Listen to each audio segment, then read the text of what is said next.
네, 지난 제가 며칠 전부터 이야기했던 것이 둔촌주공, 이게 바로 이 부동산의 뇌관이 될 거라고 이야기 드렸었죠. 결국 이 둔촌주공의 청약 경쟁률, 이게 향후 서울 부동산에 어떤 영향을 미칠지가 정말 관건인 거예요. 네. 자, 제가 뭐 틀린 말을 한 건 아니에요. 네, 왜냐면 이걸 보고, 자, 청약 경쟁률도 중요하겠지만은 그거보다 더 중요한 건 뭐라고 했습니까? 바로 계약 체결률이죠. 즉 미계약이 얼마나 발생해서 이 둔촌주공의 조합원들, 이게 미계약 때문에 난리가 나고요. 그리고 나중에 추후에 설령 할인 분양까지 가게 된다면은 정말 서울 부동산 경기 침체가 심각하게 진행이 얼어붙을 거라 생각이 들어요, 저는요. 그래서 이렇게 한번 이야기 드렸었고요. 이 미계약분이 충분히 발생할 겁니다. 왜 그러냐면 타입이 참 다양하게 되어 있고, 우리가 아는 뭐 부엌 뷰라 해가지고 건물과 건물 사이에 딱 붙어 있는 뭐 그런 뷰가 또 생기고 있고, 네, 그러면서 결국은 못난이들 있잖아요. 못난이들은 미계약이 생길 수밖에 없다라는 겁니다. 그 미계약을 해결하기 위해서 이제 뉴스를 띄우고 홍보를 하고, 그런 과정에서 시민들은요, 큰일 났다, 이렇게 생각을 할 수밖에 없는 겁니다. 제가 말씀드렸다시피 이 부동산에 대해서, 서울 부동산에 대해서 큰일 났다 라고 생각을 하니까 서울에만 국한되는 게 아닌 경기도 수도권 전체의 이 부동산 심리가 얼어붙을 가능성이 매우 높다는 겁니다. 물론 할인 분양까지 가기 위해서는요 좀 상당히 오랜 기간 걸리겠지만은, 근데 정말 이게 정말 무서운 점은 이 할인 분양까지 사람들이 기대를 한다는 거예요. 네, 그러니까 좀 기다리면은 뭐 차를 한 대 주거나, 조금 더 기다리면 그 국산차에서 뭐 벤츠나 BMW나 아우디나 이런 걸로 또 주기도 하고, 네, 뭐 그걸 더 넘어가지고 뭐 중도금 이자 뭐 다 해줄게요, 뭐 또한 뭐 여러 가지 뭐 샤넬백이든 뭐 그런 것도 많이 줄 거 아니겠습니까? 네, 뭐 기본적으로 제주도 여행권, 뭐 해외 여행권은 뭐 기본적으로 뭐 주는 것이고, 네, 그러다 보니까 사람들이 점점 안 좋아졌으면, 그렇게 하면 안 좋아지길 바라고, 네, 할인 분양까지 어떻게 하든지가 나오겠지, 그때 가서 뭐 매수를 하면 되지 않겠냐라고 생각을 하게 된다면요, 정말 무서운 일들이 벌어지지 않겠습니까? 자, 미계약이 나온다. 자, 미계약이 나오는데 지금 과연 기존 아파트들이 거래가 될까요? 네, 생각해보세요. 기존 아파트들이 거래가 될까요? 둔촌주공 미분양 사태가 터지고 미계약이 터지고, 근데 시장에서 뉴스가 계속 이런 쪽으로, 안 좋은 뉴스 쪽으로 이렇게 조명을 비추고, 네, 스포트라이트를 주면서 분명히 그렇게 할 건데, 과연 사람들이 기존 아파트를 거래를 하겠습니까? 네, 절대로요, 여러분.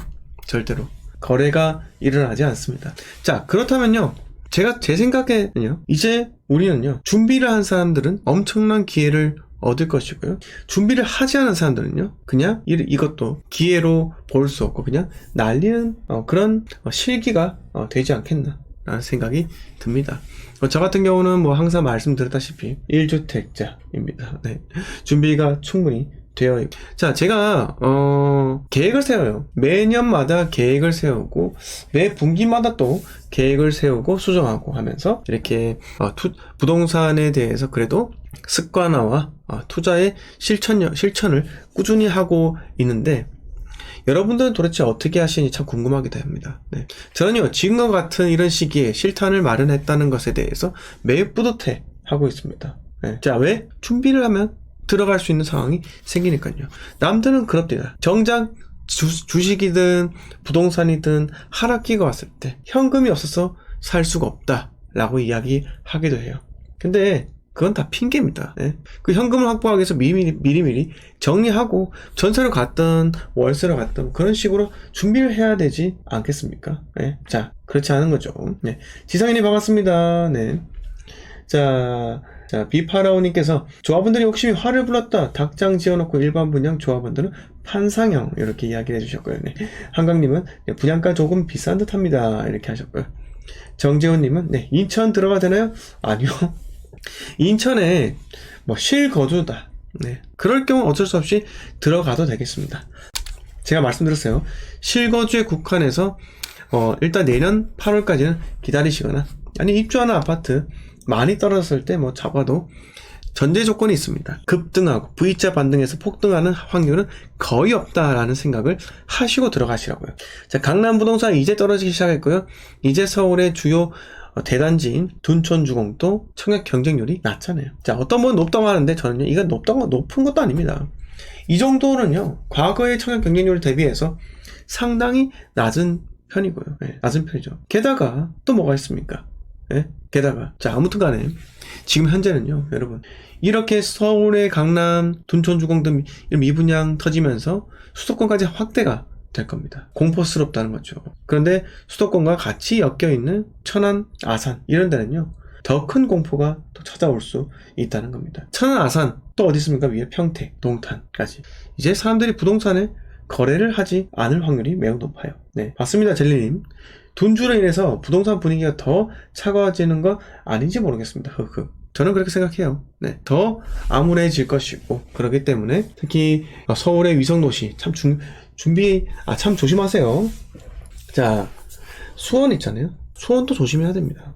수원. 이렇게 주요 입지에 아파트들이 미분양이 낮다라는 것은요, 광교 부동산에 상당히 타격을 줄 수가 있다는 겁니다. 광교 부동산 제2의 판교라고 이야기했었죠. 네, 그리고 제2의 광교 어디입니까? 제2의 광교요. 동탄이잖아요. 동탄. 그리고 평택까지. 그리고 수도권이라고 불리는, 상승기대 수도권이라고 불리는 천안까지 지금 엉망진창입니다. 네. 계약률이요, 이 정도면요, 솔직히 사람들이 청약 경쟁률 보고 계약을 칠 건데, 계약까지 가기가 좀 어렵지 않을까요? 50% 계약할까요? 50%가 또 안 될 것 같은 생각이 또 들기도 합니다. 왜 또 대출, 중도금 대출도 안 되기 때문에 어렵지 않겠나 라는 생각이 또 들기도 하고요. 자, 그래서 보시면은 일반 공급도 저조, 둔촌주공 1순위 청약 경쟁률이 3.7대 1이다 이렇게 이야기가 나왔고요. 네, 자, 해당 지역 청약에서 평균 3.7대 1의 저조한 경쟁률을 기록했다라고 하고요. 자, 이 정도 저조하다라고 하면은 어떤 일이 발생합니까? 사람들이 포기를 할 수 있다는 겁니다. 나라시님 같은 경우는 동투를 지금 보고 계신데, 네, 지금 아직까지 매수를 하지 않은 것에 대해서는 참 잘하신 거예요. 왜 그러냐면, 이렇게 서울의 둔촌주공이 미계약 터진다 라고 하면은 동탄투 심리는요, 더 꺾일 수밖에 없죠. 자, 동투의 대표적인 아파트가 어디예요? 네, 나라시님, 동투의 대표적인 아파트가 어디입니까? 자, 동투의 대표적인 아파트는요, 어쩔 수 없어요. 자, 꿈의 그린이에요. 네. 동투의 대표적인 아파트 1817세대 시범 하나 꿈의 그림 프레스티지 아파트. 네, 이렇습니다. 자, 보세요. 네. 자, 14억 3,875만원 찍고요. 네, 지금 떨어진 거 보세요.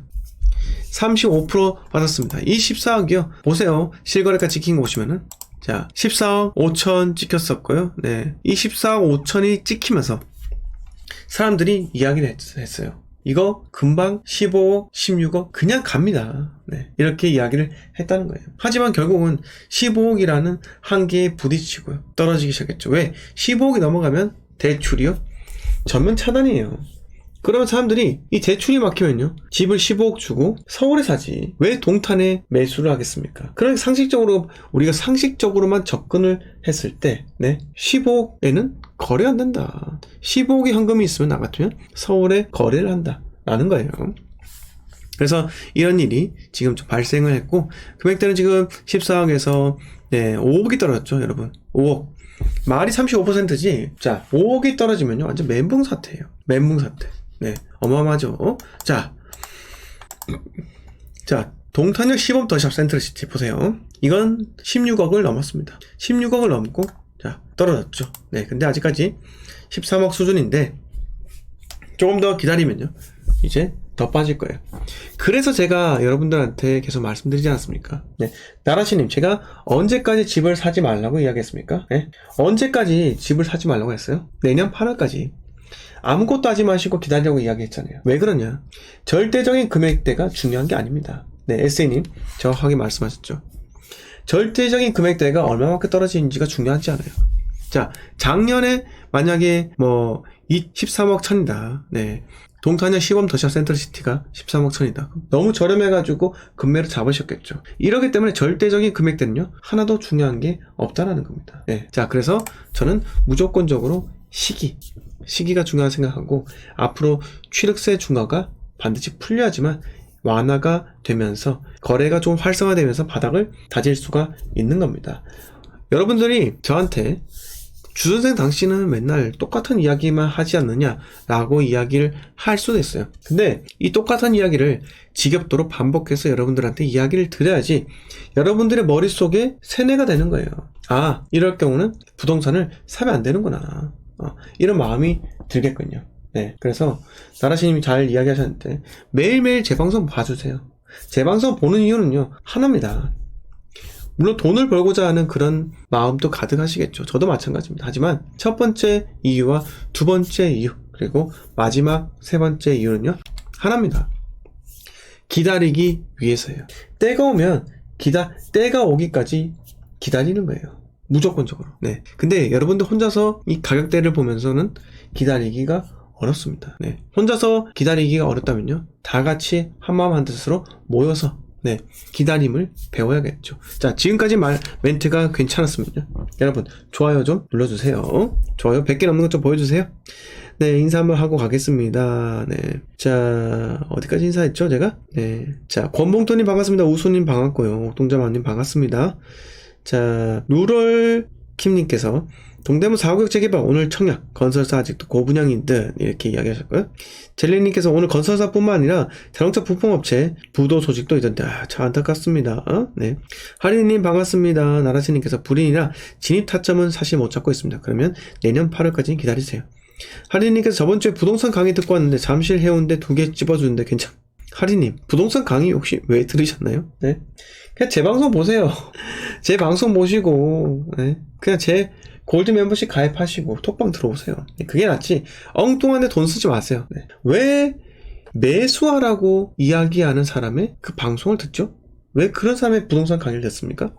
잠실 해운대 2개 찍어준다고요? 찍어준다고요? 미쳤나요? 네. 지금 몇 억 빠진 거 그거 보고 찍어주는 거예요? 그거 사면 되겠습니까? 네. 안 그래요? 자, 제가 말씀드렸습니다. 지금요, 여러분들이 자꾸 개별 아파트에 대한 전망을 이야기해달라고 하는데, 개별 아파트에 대한 전망을 하는 사람들은요, 그거는 사기꾼이에요. 개별 아파트 전망이 어디 있습니까? 네.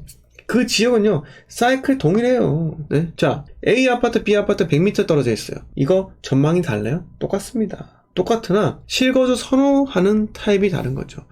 타워형이 많은 곳은요 싫어한다. 대형 평수 많은 곳은요 좀 더 가치가 있다. 이런 것들 차이, 이런 세밀한 차이, 실거주적 관점에서 보는 세밀한 차이가 있지. 네. 실질적으로 여러분 땡땡 아파트의 전망에 말씀해 주세요. 이거는요 틀렸다라는 겁니다. 자, 그래서 오늘 제가 하리님 좀 안타까워서 이야기 드리는데, 네. 부동산 강의요. 네. 자, 후기를 보세요. 후기 보면은 이 강사님이 무슨 아파트 찍어주셨다, 무슨 규제 피하는 방법 알려주셨다, 이런 건요 중요하지가 않아요. 네. 부동산에 절대적으로 중요한 건 뭡니까? 제가 늘 말씀드리잖아요. 이 부동산이 오를지 내릴지 앞으로 어떻게 될지가 중요한 거지. 네. 이것을 사는 방법에 대해서 자꾸 이야기하는 사람들은요, 그건 매우 잘못되었다 라고 생각이 들어요. 네. 자, 서무자님 반갑습니다. 클라우드9님 반갑고요. 좋은 사람님 반갑습니다. 자, 미니님께서 매일매일 공부합니다. 감사합니다. 이렇게 하셨고요. 좋은 사람님께서 내년에 대구에 투자로 진입한다면 투자금이 대충 어느 정도 있어야 진입할 수 있을까요? 제 생각은요, 갭이 한 2천부터 해가지고, 네, 갭이 2천부터 해가지고, 한 3억까지, 넉넉히 3억까지, 그 이상 또 매수해도 나쁘지 않겠죠. 네, 하지만 요 정도 사이가, 대부분의 투자 포인트가 그 정도 사이의 금액대로 형성이 되어 있다. 이게 생각이 들어요. 자, 한강님은 취득세 때문에 부담스럽습니다 라고 하셨는데요. 네, 맞습니다. 지금 현재 취득세 때문에 매우 부담스럽고요.